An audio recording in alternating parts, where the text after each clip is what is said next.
Welcome back, everyone. I hope you're all doing great. I've got another story to share with you today, so without further ado, let's jump right into it. The story dates back to the early 1980s in a quiet, picture-perfect town in Vermont called Willow Creek. It was a town of rolling hills, red barns, and white-steepled churches, a place where everyone knew their neighbor, and the air smelled of pine and maple syrup.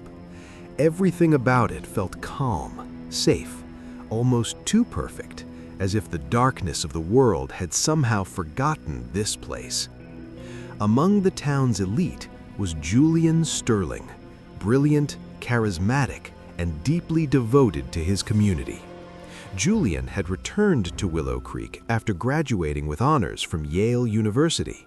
Instead of chasing a high-profile law career in New York, he chose to rebuild his hometown, giving people better schools, safer roads, and hope for the future. To everyone, he was more than just successful. He was someone who genuinely cared. Julian came from a wealthy farming family. His older brother, Thomas, managed their vast estates, but remained childless. The family's future rested on Julian. Yet for all his success, Julian wanted something deeply human: love. Not just beauty, not just status, but someone who would complete him. Still, he would often say he wanted the most breathtaking woman in the 3 counties. The encounter at the lake. His search ended when he heard of Clara, a girl from a quiet valley near the Green Mountains. One autumn evening, as the sky glowed with golden light, Julian went to see her. He found her by a crystal-clear lake, sitting peacefully with her friends. The orange leaves of fall framed her like a painting, but it wasn't just her beauty, it was something softer, something real. In that moment, Julian didn't just see her, he felt something he couldn't explain. The proposal came quickly, but not without sincerity. Clara's father, a humble clockmaker, saw the honesty in Julian and agreed with quiet pride. Within weeks, the wedding was arranged. The cursed stop. The wedding became the pride of Willow Creek. Laughter, music, warmth filling the air. Julian even arranged a vintage hand-carved horse-drawn carriage, adding a timeless touch to the night. As the sun dipped below the horizon, the newlyweds began their journey toward the Sterling estate. But halfway there, everything changed. At a lonely 3-way fork in the road, a place locals avoided after dark, the carriage suddenly stopped. The horses grew restless, their bodies tense, their eyes wide with something unseen. The air felt heavier, colder. Nearby stood a massive, twisted oak tree, its branches stretching unnaturally across the sky like reaching hands. Inside the carriage, Clara felt her throat go dry. "Julian, I need some water," she whispered. Without hesitation, Julian stepped away toward a nearby spring, carrying a silver flask. It was only a few minutes, but sometimes a few minutes is all it takes. Clara noticed a small girl standing beside the carriage window, pale, still, wearing a torn white dress. The girl slowly raised a glass of water toward her. Her eyes were dark, too dark, empty in a way that didn't feel right. But Clara, trusting the goodness of the moment, assumed she was sent to help. She took the glass. The water was ice cold.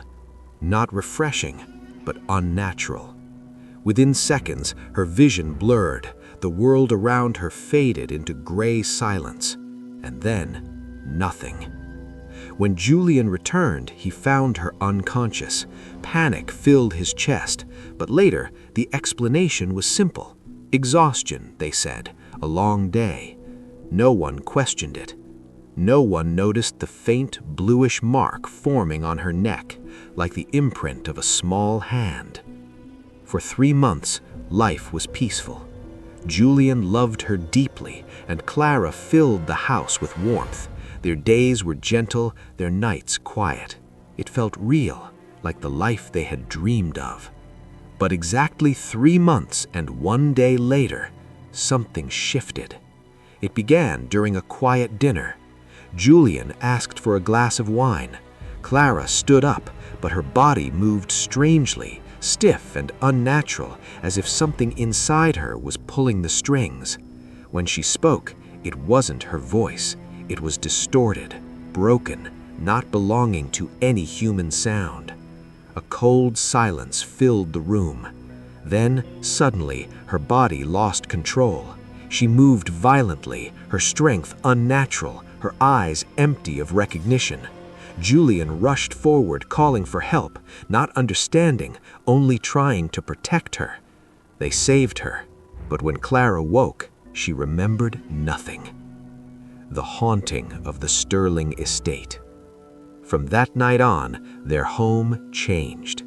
By day, Clara was still the same, gentle, kind, loving. But by night, something else took over. Julian didn't see a monster. He saw someone suffering, someone trapped. She would wander into the cellar, her behavior no longer her own.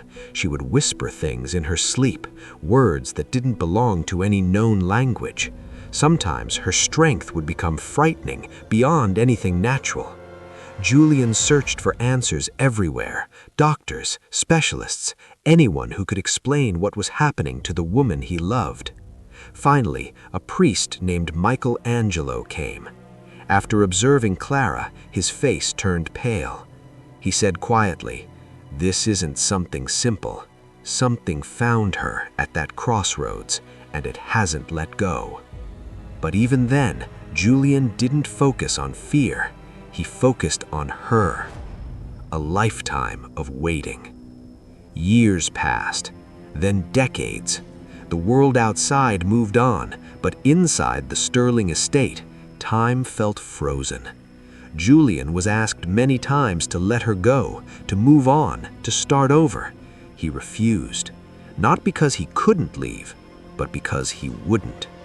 He remembered the 3 months they had, real happiness, real love, and for him, that was enough to stay. His hair turned white, his body grew weak with age, but he never left her side, not once. Because to him, love wasn't something you abandon when it becomes difficult. And sometimes, in the quiet light of morning, Clara would return, just for a moment. Her real eyes, her real self. She would look at him, gently hold his hand, and whisper, "Thank you for staying, Julian." And in that moment, everything felt worth it. Even now, in the mountains of Vermont, people still speak of that road. They say if you pass the 3-way fork at dusk, you might see a pale girl holding a glass of water.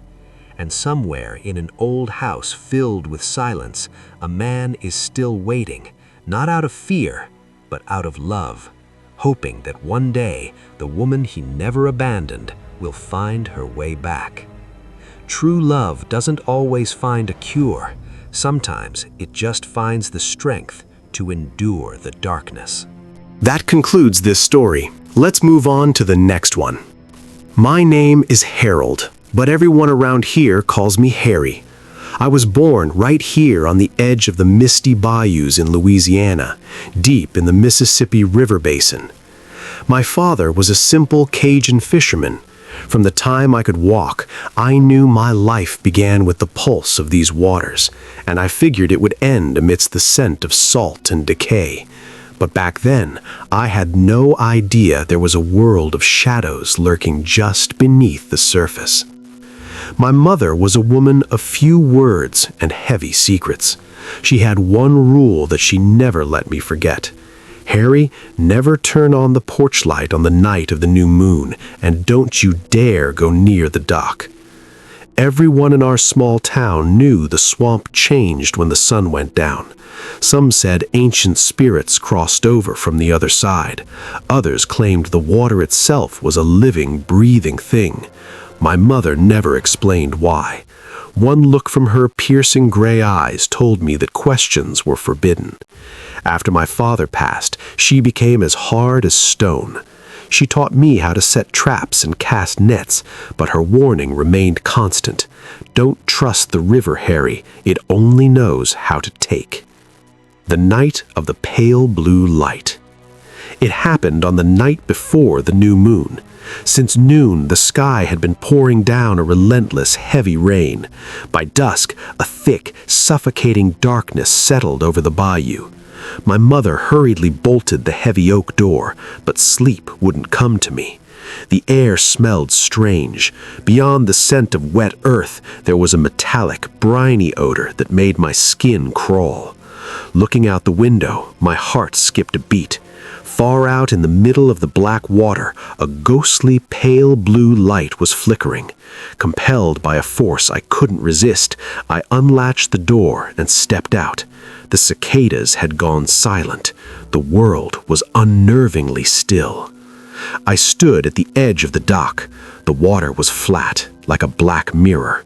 Suddenly, a boat emerged from the fog. It was an old wooden skiff, moving without the sound of oars or an engine. Inside sat 4 or 5 figures draped in black cloaks, their faces swallowed by shadows. The boat glided to a halt at my feet. A tall, impossibly thin man stood up. His movements weren't human. He swayed like a reed in the wind. He reached out his hand. His skin was a translucent white, and his fingers were twice the length of a normal man's. When he touched me, it felt like a shard of ice had entered my veins. At that exact moment, 1,000 whispers echoed inside my head, forming a single question. Are you ready? The burden of sight. The next morning, everything looked the same, but I was different. At first, I thought I was losing my mind, but soon I realized the veil of time had thinned for me. Before someone spilled their coffee, I saw the cup shatter. Before a neighbor spoke, I knew their words. Fragments of the future played in my mind like flickering cinema reels. At the town market, I saw Mr. Miller's barn engulfed in flames hours before it actually happened.